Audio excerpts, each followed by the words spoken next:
Welcome back, all you Fabricans and Fleshbags, to the Super Not Funny Show Reviews. I am Jen Thépuppét, your friendly neighborhood fabricant and commenter extraordinaire on all things pop culture. Today, I'm reviewing episode 2 of The Equalizer from CBS and streaming on CBS All Access, and it's entitled Glory. Was it good? Was it bad? And should you be watching? Let's find out, because I have opinions. Network TV. You can almost set your watch to it. This second episode of The Equalizer, titled Glory, doesn't stray very much from the villain of the week pseudo-spy action show framework.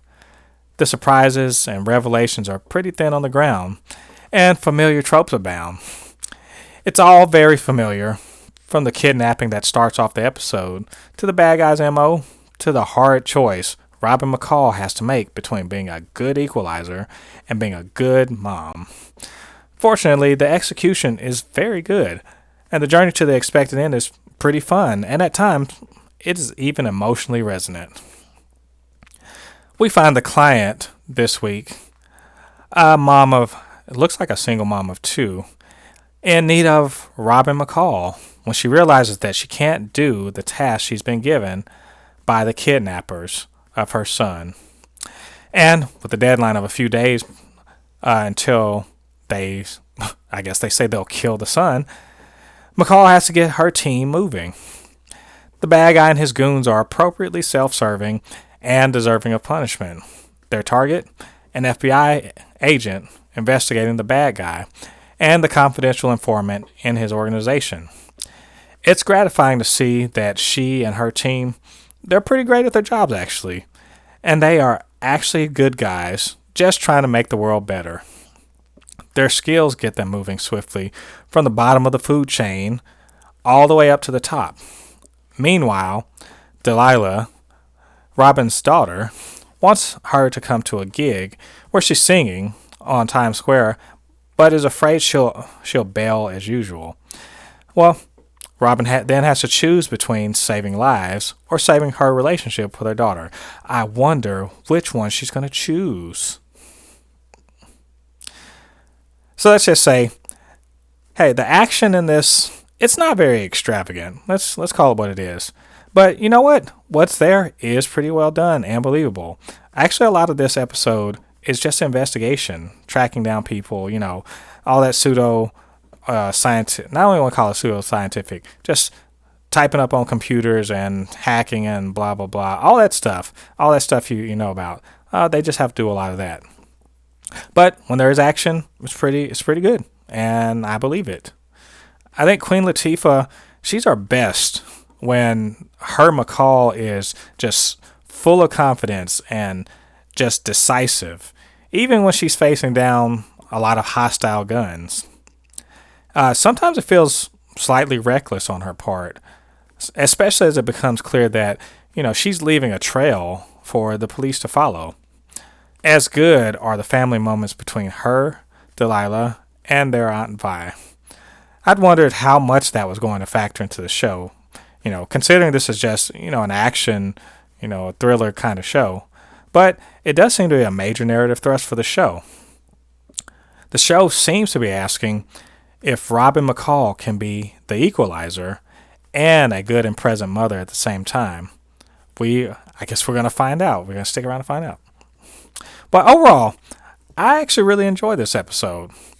It's a strong follow-up to a pretty strong beginning.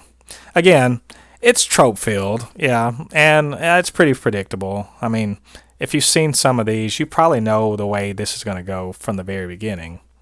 But, it's fun. It's a pretty fun experience, and it's promising of more and hopefully better experiences in the future. Now, again, this is a network show, so it's covering a lot of familiar ground. The question is, can it be fun while it does it? There are some dangling plot threads, like there's that detective from first episode, the White Knight, and he's still tracking her down.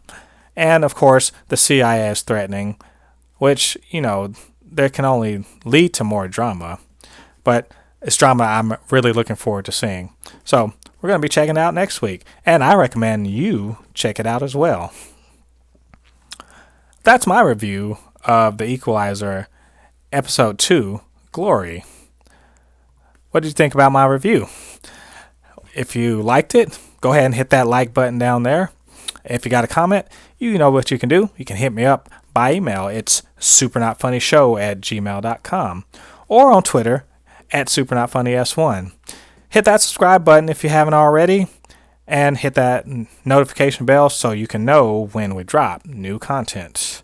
And that's my spoiler-free review. So if you haven't seen the episode, get the heck out of here and go watch it. Then you can come on back and see the spoilers. Thanks a lot for joining me, and we'll see you next time. Are they gone? All right. You know what it is? It's spoiler time. All right, we're going to talk some spoilers. Not a whole lot. You know what the thing is? There isn't a whole lot of long-running story plot threads to this. So it's not like if I spoil anything in this episode, you're going to be like, oh no, I can't watch the show. What am I going to do? Mo totally ruined it for me. Oh, no, it's not that kind of party. This really is a show. I can tell. This is a drop in, drop out. If you miss an episode or two, nothing major is going to happen that you're just going to be like, I'm totally lost. So, spoilers. I'm running my mouth. You know what? It's a trope. Teenage girls doing the absolute most. Delilah waxing her eyebrows, wonderful, and also silly. Hey, she's a teen. I did enjoy. There's a part where, Robin runs into Delilah's room like, oh my God, what's wrong with you? And her reaction is kind of exactly the same, even though for not the same reason, but the other mother whose kid was kidnapped, responding to their kid's distress. I liked how this week's problem, it's a villain of the week thing, but this week's problem, I knew exactly what the hell the whole episode was about immediately. Guess what? The client works for some powerful, connected person, and they get somebody kidnapped because the kidnappers need them to do something, and blah blah blah. You've seen it before. You really have. As soon as it happened in the first scene and he gets kidnapped, I'm like, I think the kidnappers want them to do something related to her employer. She's like a nanny. You know what? They do some silly thing. There's some stuff about these shows I wish they'd stop doing. Don't put text messages on the screen. Don't do that. It was fun with Sherlock, but like enough. Just tell me somebody texted you. Come on, move on. I do like, you know what? They really are trying to drive home. Hey, McCall's a badass, and I do like the way they do it. Look, is it cheesy? Sure. But, Arnold Schwarzenegger was cheesy, and that was cool anyway. So when she gets to say stuff, her friend Bishop's like, well, you don't want the CIA as you don't want these people as your enemy. And she's like, they don't want me as their enemy. Hey, I'll take that. If Denzel can say that, Queen Latifah can say it. I do love that, Robin's team, so far it's just her and two people, but those guys, they want to be like, no, we're out of this, we'll stay aloof, we can't risk anything, then she's like, but the kid's been kidnapped, and they're like, damn it, I have a conscience and morals, I guess I'll help out. And actually, Mel actually wants to get in the thick of things. I just want to, there's more story to that, and hopefully we'll see that later.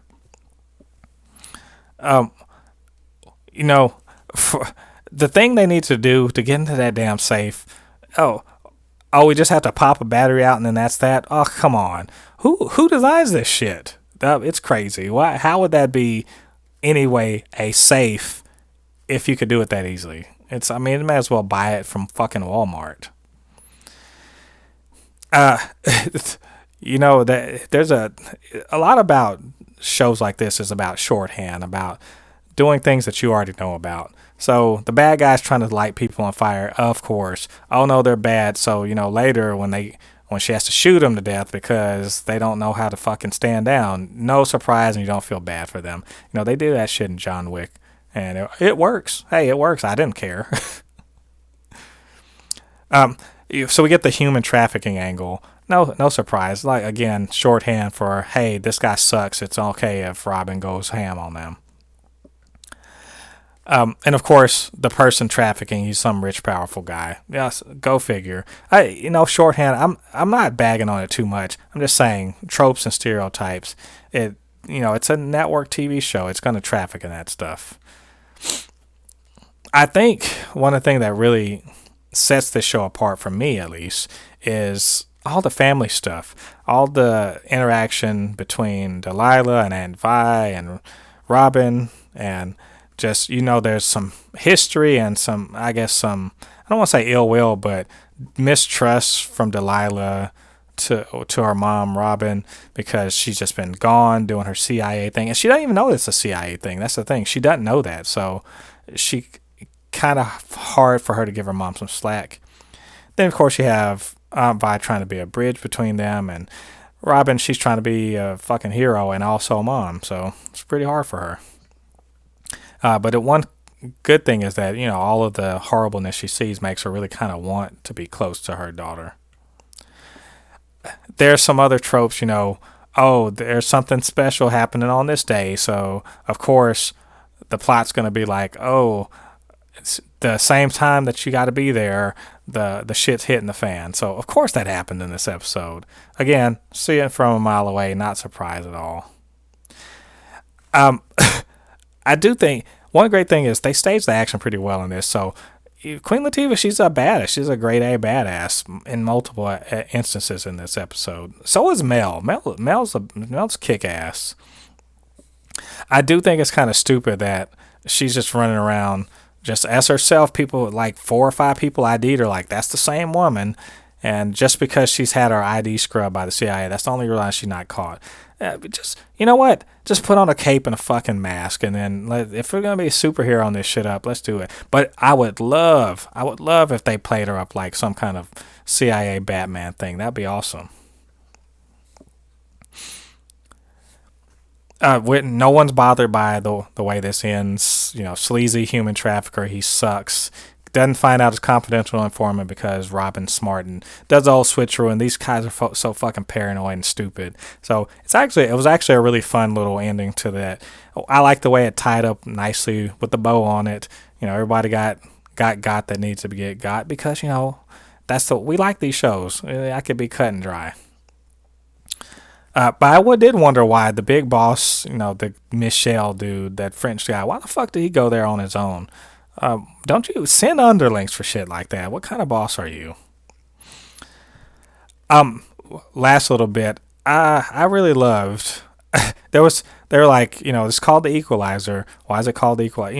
And apparently she had gotten a moniker or some kind of name when she was in Afghanistan, and it roughly translated to the Equalizer. And I'm not on what the fucking word is. I'm not gonna say it, but I thought that was a neat little bit in there. There was also a point, the best emotional part in the whole episode was when the mom, son that got kidnapped, she pulls a gun on Robin. She's like, I'm just going to give you up to the bad guys because I just want my son back. And, the way Robin just talks her down, takes a gun, and is like, we're going to take care of this. No hard feelings. She knows how that's what I'm saying. Like, she's a good person that's done some bad things in her past, and she has an ability to tell when someone's good. And she just shook it off that it didn't, no hard feelings. She knows what she's going through, and we're going to help you out. And she does, and she follows through. And it's a satisfying thing about this show is that that Robin's going to follow through. And she says so when she makes the deal with the CIA. She's only going to do stuff that's on the up and up. And that's really nice, actually. She's got all these skills, and she's going to use them actually for good. It is literally, she's pretty much Batman. Basically Batman without the cape and all the special, without all the special tools and shit like that. And I'm down with that. So, all right. I really like this episode. I'm sticking with this. So far, I have no reason to jump off, and I think you all should be checking it out. All right. Well, that is my spoiler review, if you will, of The Equalizer, episode 2, entitled Glory. And if you like this, hit the like button. You can also, of course, hit me up with a comment down below, or by email at supernotfunnyshow@gmail.com, at supernotfunnys1 on Twitter. Of course, I'd love to hear from you. And next week, we're going to be back with another review of the 3rd episode of The Equalizer. So why don't you come back and join me for that? Thank you for joining me for this one, and I appreciate any love and support y'all show for us. And for all of our other content, of course, other reviews, other content that's coming out, stay tuned for that. Anyway, all you Fabricans and Fleshbags, I hope you have a good rest of your week. I have been Jen Thépuppét, your resident Fabricant and commenter extraordinaire on all things pop culture. And I'll see you next time on the other side of the thread. Peace.